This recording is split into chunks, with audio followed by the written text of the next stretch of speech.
سلام به همه دوستان و همراهان عزیزم. امیدوارم روز خوبی رو پشت سر گذاشته باشید و حال دلتون خوش باشه.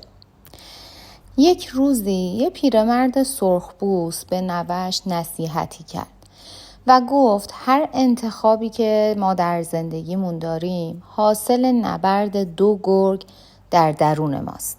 یکی از این گرگ ها نماد خشم، حسد، طمع، ترس، دروغ، ناامنی و خودپسندیه و گرگ دیگه نماد صلح، عشق، شفقت، مهربانی و مثبت اندیشیه. بین این دو گرگ همیشه رقابتی سر بهتر بودن در جریانه. نوه‌اش ازش پرسید کدوم یکی از اینها برنده میشن؟ پیرمرد گفت اون گرگی برنده میشه که تو بهش غذا میدی. پس حواستون باشه که به کدوم یکی از این گرگ ها دارید غذا میدید. با هم آماده میشیم برای گرفتن فال امروز. هر نیتی که در ذهنتون دارید، نیت کاری، احساسی، تحصیلی، فرزند، هر نیتی که دارید انجام بدید. تا چند ثانیه دیگه میریم سراغ دیوان و من مثل همیشه غزل و تفسیرش رو براتون میخونم.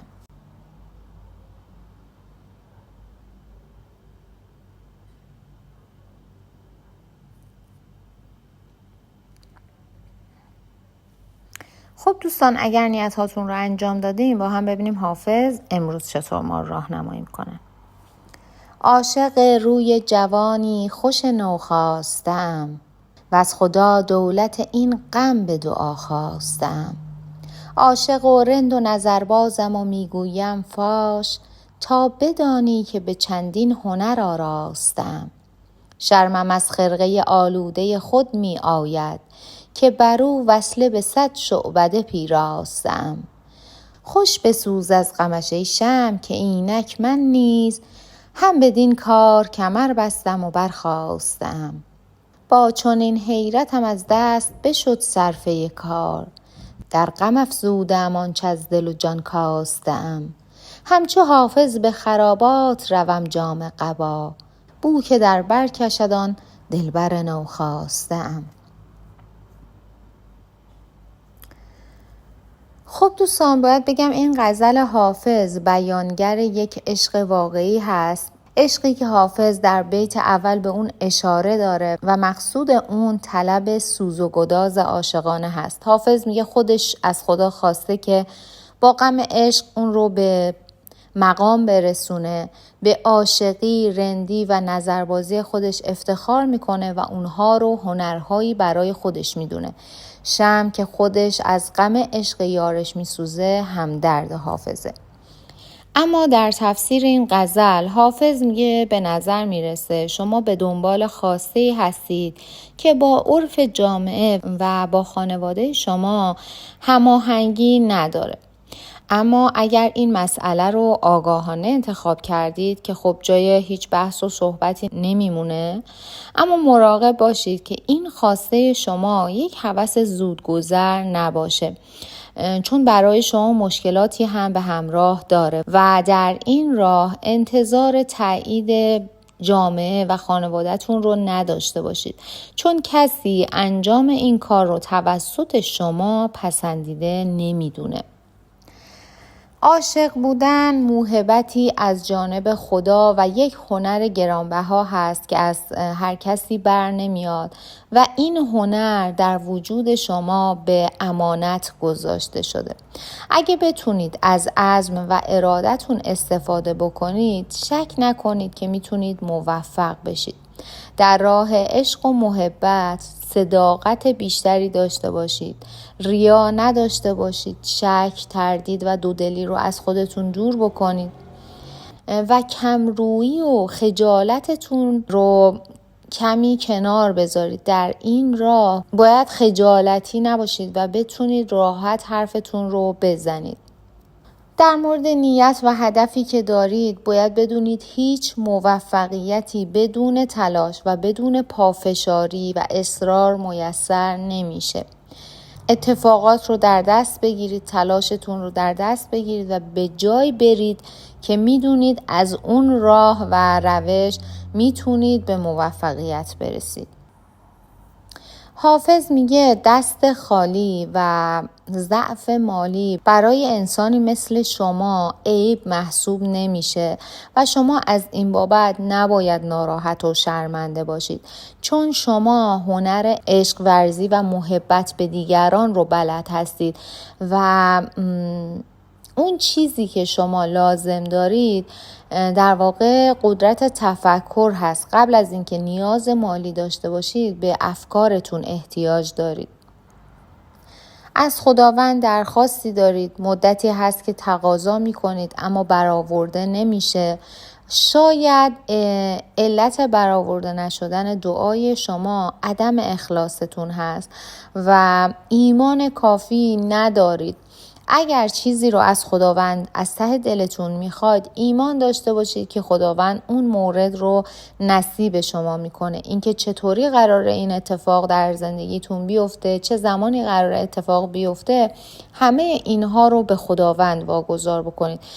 شاید شما درخواست میکنید اما در پس ذهنتون میگید خب حالا من درخواست کردم، قراره چطوری این اتفاق بیفته، اصلا شاید شدنی نباشه و این افکار باعث میشه که اون اتفاق به تعویق بیفته، چون برای خداوند چرا و اما و اگر معنا نداره. دوستان، حافظ میگه لجاجت و یک دندگی شما موجب دلسردی و بیمهری میشه. از طرفی این لجاجت و یک دندگی شما باعث شده که پدر و مادر یا یکی از عزیزانتون رو ناراحت بکنید. بهتره ازشون دلجویی بکنید، چون دعای اونها در حق شما سریعتر مستجاب خواهد شد. دوستان، حافظ داره بهتون نوید خبرهای خوشی میده که کسی که منتظرش بودید برمیگرده و به یمن بازگشت این شخص کارهای شما رونق میگیره، کارتون سر و سامون پیدا میکنه. حالا این شخص ممکنه شریک احساسیتون باشه، ممکنه از نزدیکان شما باشه که در شهر یا کشور دیگری زندگی میکرده و یا شخصی هست که باهاش مشارکت دارید، باهاش مراوده کاری دارید. به هر حال این شخص برمیگرده و با برگشت این شخص به زندگی شما کارهاتون سر و سامون و رونق میگیره.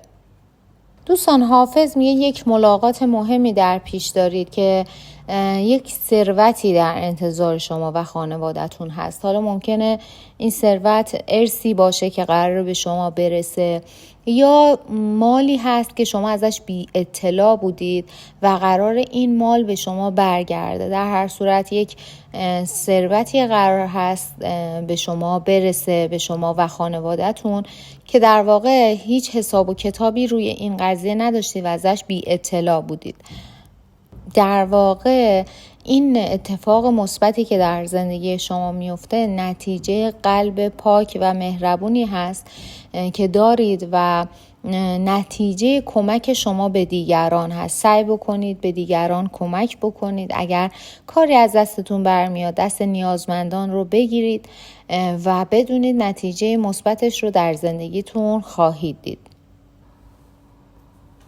و در آخر هم دوستان، حافظ میگه سعی بکنید همیشه احساسات درونی خودتون رو حفظ بکنید. حس انسان دوستانه، حس شادی، حس مهربانی، در واقع منظورش از احساسات درونی اون حس مهر و محبتتون هست. چون اگر این حس درونی شما از بین بره، اون حواس پنجگانه هیچ کاری برای شما نمی کنن و هیچ دردی رو هم دوا نمی کنن. سعی کنید اسرارتون رو با کسی در میون نذارید، چون همه محرم اسرار شما نیستن و ممکنه افرادی در اطرافتون باشن که به شما حسادت بکنن و دنبال موقعیت باشن برای ضربه زدن به شما.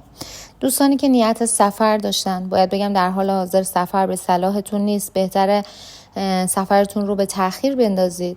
دوستانی که نیت خرید و فروش داشتن، باید بگم فروش سود چندانی براتون نداره ولی موقعیت برای خرید براتون مهیا میشه.